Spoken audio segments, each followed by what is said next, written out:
Do you believe you're actually going to pass the bar? If you've been thinking that maybe you won't pass, stick around for today's video lesson. We're going to talk about the importance of visualizing your results.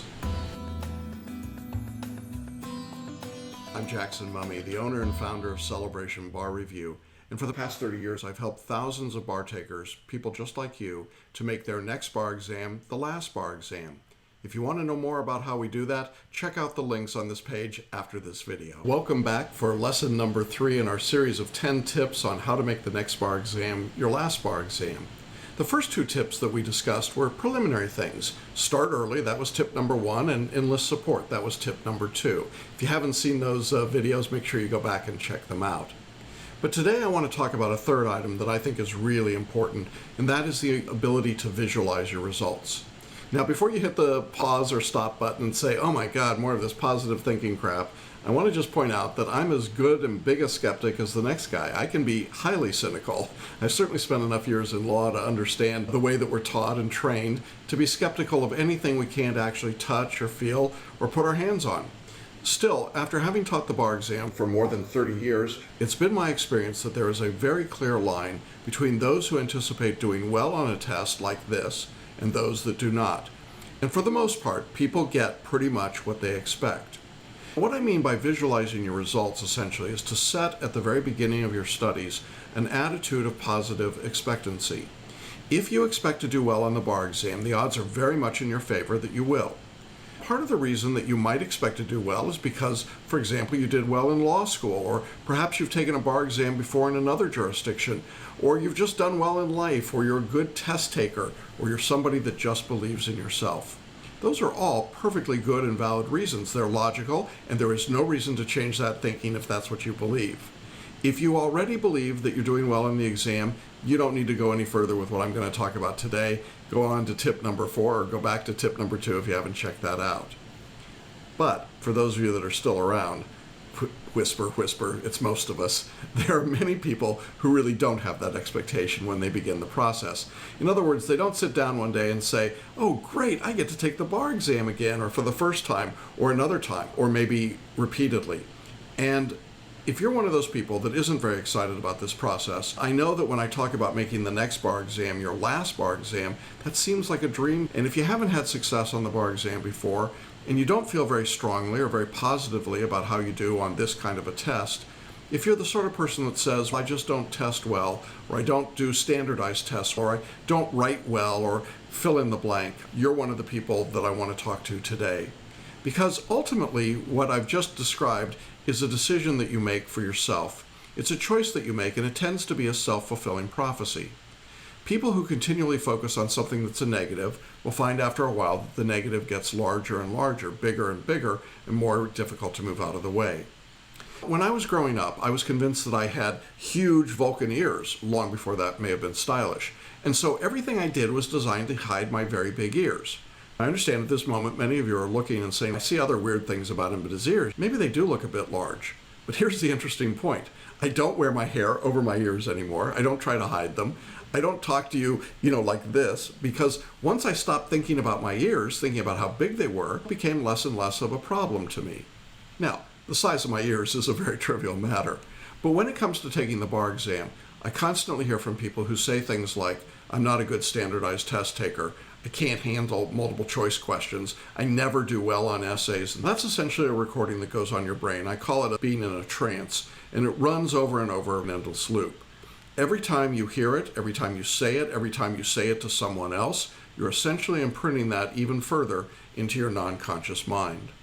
And the interesting thing about the brain is that we've got this conscious mind that we think we're perfectly in control of, and that should be the one that focuses everything that we do. I wish it were so. But the interesting part about brain research is that we're now pretty confident that the non-conscious part of the brain, which does all of the automatic things like breathing and blinking, the billions of calculations per second that are required to keep us upright and not falling over, that part of the brain is actually the controlling part of almost everything that we do. Our conscious or executive function brain only controls a very small fraction of every day's activity. So when we tell our non-conscious brain that we're not good at something, interestingly enough, that part of the brain takes that command, and it doesn't know if it's true or not. It has very little discretionary ability. And the non-conscious says, apparently we're not good at taking multiple choice questions. We don't do well on standardized tests. We're not a good essay writer. And our non-conscious brain says, okay, I guess that's something we're not going to worry about. We'll just produce the result that's required to be consistent with what we've already told ourselves. And we screw up that part of the exam. Now, you might say after all that, well, I'm sunk. What am I supposed to do? The good news is you can reprogram your conscious brain to give your non-conscious better information, better directions. And essentially it comes both by way of affirmations, which in a course like ours, we actually include things called bar exam affirmations, and we have something called paraliminal recordings. These help reprogram your conscious brain to give you the opportunity to think positively about what's going on with your studies. But you can also start all of this process by something as simple as being aware of when you say negative things, negative affirmations. I'll call them naffirmations. Now, the idea here is that every time you say one of these naffirmations, you stop and say, wait, that's not true. Now, I guess there was a time I might have thought that, but you know what? There's really no objective evidence for that. And actually, I expect to do well on the bar exam. I expect to do well on the MBE. I expect to write strong passing essays and performance tests. And the more that you affirm that message, the more your non-conscious brain begins to listen and say, oh, okay, I guess then we're good at essays. We do well on the MBE. We can write performance tests. It's literally that simple. Now, I know some of you are saying, that's just happy talk. Making affirmations is not just a matter of thinking positively. It's actually a question of reprogramming. Our brains are obviously very sophisticated machines, but they're quite simple in their programming in that our brains will do pretty much whatever we tell them to do. So you use your conscious brain, that very small sliver that you can control, to reprogram your non-conscious brain to do the things that you want, or you use the tools in a course like ours to help you. One of the ways to do that, literally, is to visualize a positive result. It means to visualize the score that you expect or want on the bar exam. It means to set up a vision board, a board in which you put in pictures and words, visuals of a passing score, or what you expect after you pass the bar, your card with ESQ on it, the picture of you practicing law, whatever it is that's got the visualization for you that you want to see happen in your life when you pass the bar. I've had students who've set up these vision boards and they're amazing. And when we see them and when we look at all the things they put in them, it's incredible how often what they put on that board happens just that way. In fact, I've had students who put a number on that board and that's exactly the number they get when they pass the bar exam. I've also had people take exam results that said, sorry to inform you, you failed, and they white out the sorry to say you failed and change it to, we're pleased to inform you that you've passed. It makes a big difference. When you start to visualize all these things, when you make them part of your daily routine, your non-conscious brain absorbs them. It thinks that's what you're headed for, that's what's going to happen, and it moves you appropriately in that direction. Now, this is not magic.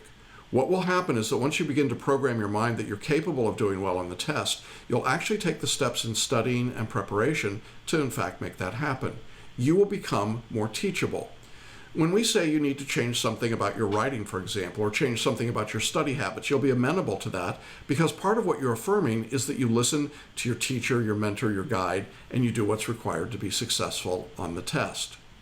When someone doesn't believe that, when they believe they're not going to be successful, what we find is that they're resistant to most everything that's suggested. In fact, this is very often the kind of passive-aggressive behavior that you see with bar takers pretty consistently. It's the sort of behavior that says, I'm going to sabotage myself frequently and at every possible opportunity, and then I'm going to blame it on somebody else, preferably on an internet posting that I can just haul off and let somebody else have it. That's our favorite in the bar review world, because what's happening is that someone is saying, in effect, there was 12 levels of nuance on multi-state question number 5. Who are you kidding? That's not what made the difference. It has nothing to do with success or failure on the bar exam. But what's happened is that the small molehills become a huge mountain to someone who doesn't expect to pass, and they're looking for a way out. This is one of those things that you really have to have a heart-to-heart with yourself, or a mind-to-mind with yourself about, really what you're thinking and what you're believing. And you might say, what good does it do to say I'm going to pass when I really believe I'm going to fail? And that's a valid point. I think you begin to talk yourself into that notion that you're going to pass. I've had students who said, all right, I'll do the affirmations or I'll use the paraliminal recordings. And the funny part is that after they've used them for a while, they come back to me and they say, something's changed. I don't know why. What's happening? They're basically reprogramming you, sometimes subliminally, sometimes consciously. But in any event, after a student's done the affirmations or the paraliminals, they say, I'm not thinking that I'm really going to pass, but okay, I guess there's a chance. And then later they come back to me and they say, I think maybe I could pass. And then later they get to the exam and they think, I expect to pass. Really? How did that happen? Over time, we reprogram ourselves. We tell ourselves what we want to happen. Think about it. In a lot of areas of each of our lives, we've programmed ourselves. We programmed ourselves to the law school that we'd attend. We programmed ourselves for the results we got when we got out of school. We programmed ourselves for the person that we're involved with in romance, in life, in business. All of these things are choices that we make. And so, one of the most important choices you make in preparing for the bar exam is choosing to be successful. Choose to pass, don't choose to fail. How silly is that? Choose to be successful. Choose to do well. Choose to get a passing score and begin that process long before you've done anything else. Go ahead and make that choice and then start affirming that choice to yourself.